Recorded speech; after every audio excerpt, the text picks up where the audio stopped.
Welcome to The Economy Magazine. I'm Benjamin Chong Alfares, and as we conclude 2014, we focus on the year's most impactful economic event.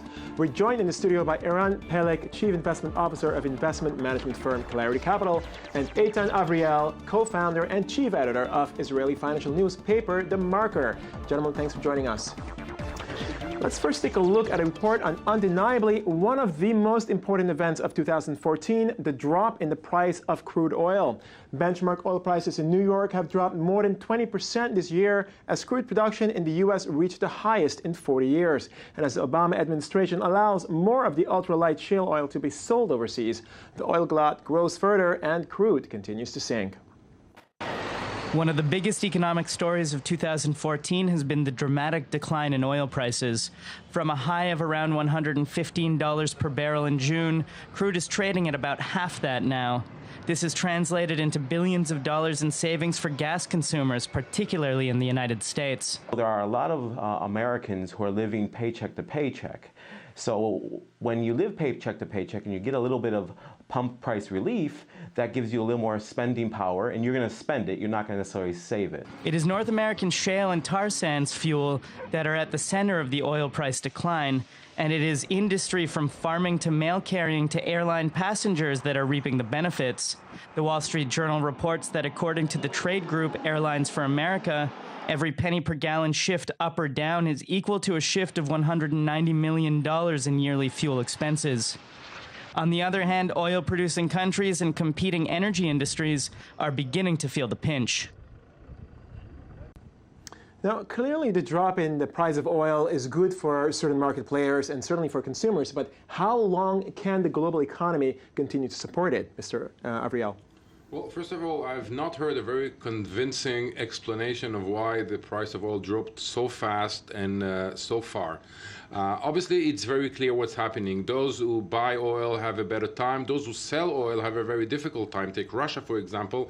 Probably the reason for the crisis in Russia, other than whatever Mr. Putin is doing in the Ukraine, has to do with the price of oil, because that's a large part of the Russian economy. We're actually going to talk about Russia next. All right. I mean, talking about the price of oil, what effect does the drop in the price of oil have for the growing oil substitutes industry, Mr. Peleg? Well, clearly, I mean, there's a big problem in terms of sustaining any development that's been already in place on the oil substitutes side. When oil is at $100 or $115 a barrel, there's much more of an incentive, obviously, to develop new substitutes. At $50, the incentive just aren't there. Where do you see the price of oil going in 2015, considering that you just said, Mr. Eitan Avriel, that it's not really clear why it happened? Well, can we predict what's going to be happening in 2015? No, you can't predict. It's one of those things you really can't say which direction it's going to go and what price you're going to get. What you can say that it will have a lot to do with geopolitics. Any problem, any big story, any small war in the Middle East, a warm winter or a cold winter will make a big difference, as well as the relations between the United States and Russia, and whether actually the American shale producer will begin to slow down their production, or they're just going to go full steam ahead. But it's anybody's guess. Will we see a drop in the price of flights, of tickets? There is a chance that we will see some of the benefits passed on to consumers, to travelers. I mean, airlines are certainly benefiting from the drop in the oil price, right? I mean, wouldn't it be logical to see maybe next year that we see a drop in the price of It will take time. I think that the airlines need to see that the drop is sustainable, and this is one of the big issues. We don't know exactly, is the oil price going to stay at these levels for how long? The oil price probably at this point in time is in a bit of an overshoot mode, and fundamental supply and demand models probably would say that it should be a bit higher, maybe $10 higher. And also you have to remember there are a lot of OPEC countries at these levels of oil price are not balancing their budgets. So medium term, I mean, there will be further pressure to support the price of oil and perhaps to cut production. And you see that just about anybody who's involved in energy is having a very difficult time. You see this through the prices of bonds of any energy project. It doesn't matter which project it is. In fact, it becomes more risky once the price of oil goes down so much. Right. Okay. Well, we're going to stay more or less on the topic, but we're going to move on to Russia, where economic difficulties are directly related to the drop in oil prices. Russia relies on oil and natural gas for 50% of its budget revenue. And while it remains at odds with the West over the conflict in Ukraine, it continues to struggle with sanctions as well. Russia's economy has been decimated this year, mostly due to oil prices declining and Western sanctions in response to the crisis in Ukraine. Russia, which relies on oil and natural gas for 50% of its budget revenue, found itself in dire straits after a major interest rate hike to 17% earlier this month was put in place to try to stave off the decline of the ruble. But the move didn't help, and the ruble has dropped 70% since the beginning of 2014. The market has been overcome by fear for a while now. The demand for currency remains high, and nobody thinks there is any sign of reinforcement of the ruble. The Russian government says that GDP dropped by 0.5% last month, the first such drop in 5 years, and projects GDP decline of 4% next year. At the same time, Russia may help OPEC to prop up global oil prices by slightly cutting exports in favor of domestic refining. So, despite Russia's economy essentially sinking, Vladimir Putin seems to stay strong in his seat. How long can he hold out, Mr. Avriel? A lot. Russia is almost a dictatorship with one man at the top who calls every shot. And whatever's going to happen in Russia is whatever's happening in the head of Mr. Putin.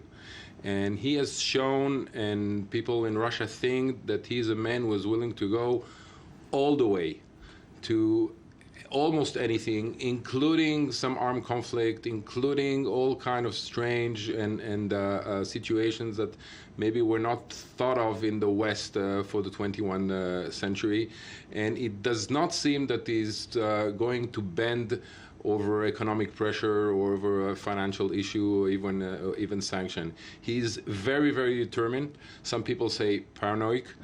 But that's the man, and both abroad and in Russia, he has, specifically in Russia, he has a lot of popular power. Right. There's no incentive for him right now to change course. Right. No, your depiction of Mr. Putin, I mean, essentially is as a very illogical man, but certainly he would still have an economic interest, realizing the price of oil is dropping as much as it is, or has. He might want to diversify. Will he diversify the economy more? Well, this is something that they should have done many years ago. I mean, actually, you can say, looking back now, you can say that things have not been managed properly in that respect. I mean, Russia was in default in 1998. I remember that very clearly, even today. And back then already, this kind of discussion was out there, and they haven't done anything about it. And they definitely need to do if they want to sustain their economic power and sustain their international standing going forward. Now, what part do the sanctions play in all of this? Oh, it's a very significant part.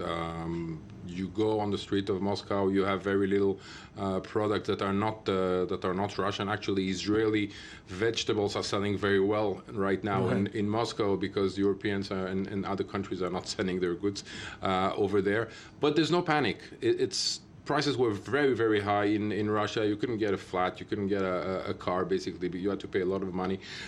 So for the average Russian who gets paid in ruble and buys his goods and products in ruble, it's still not a situation of panic. It's still not a situation that will incentivize him to go to the street and start demanding or pressuring Putin.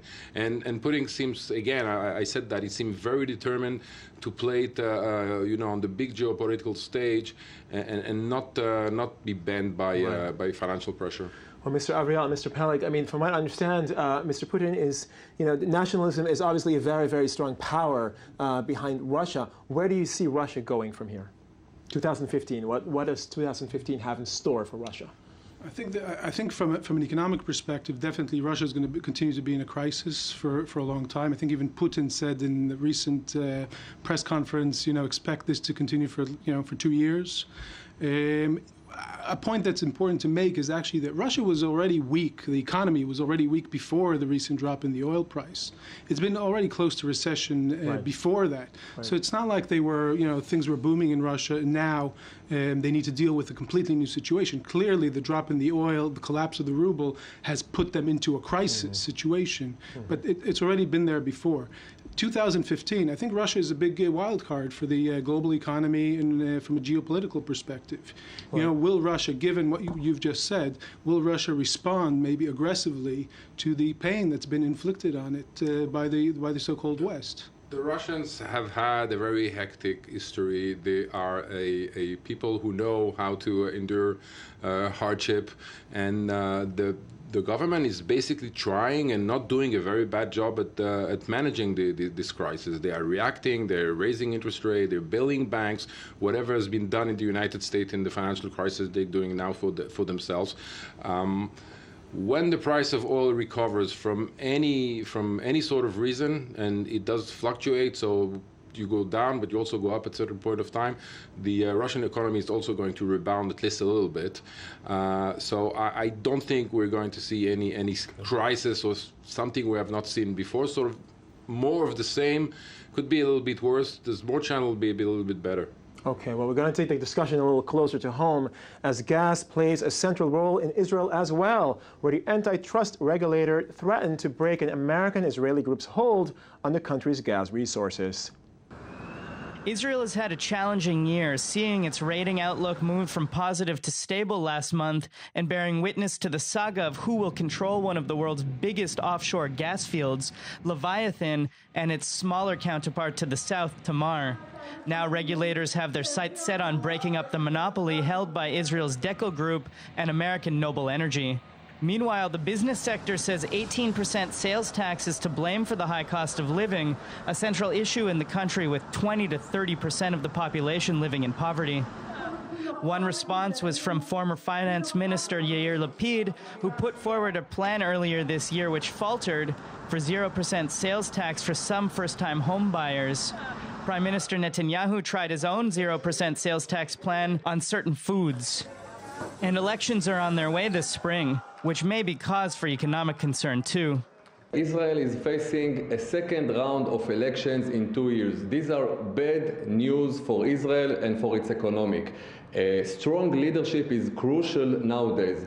First of all, we must remember that very important reforms will be frozen or cancelled. With tourism down in this violent year, 33% less hotel stays in October than the year before, and an unstable political reality, Israel has a rocky road ahead.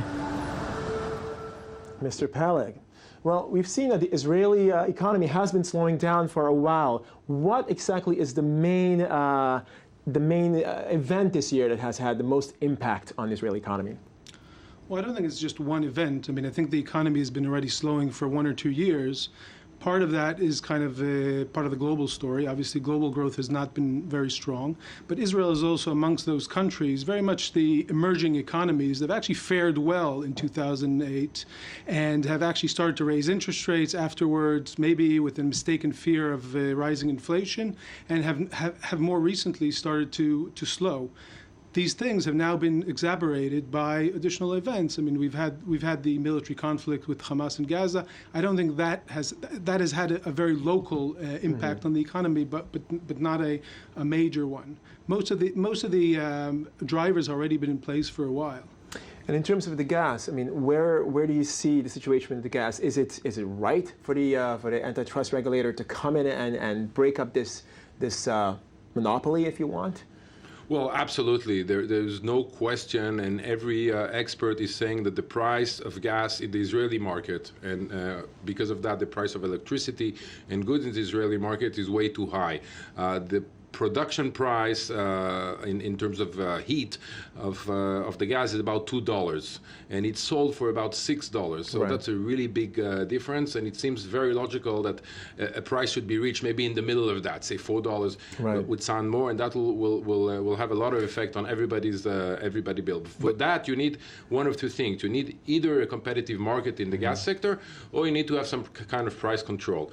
The system until now was not functioning. That's what the government has the antitrust has decided to do, and now they're basically asking to think again and place a new plan, which has not been detailed yet, of how maybe this sector can be reorganized in a way that it's either more competitive or it's set by some kind of price control. Okay, well, since we only have a minute left, where do you see Israel going from here?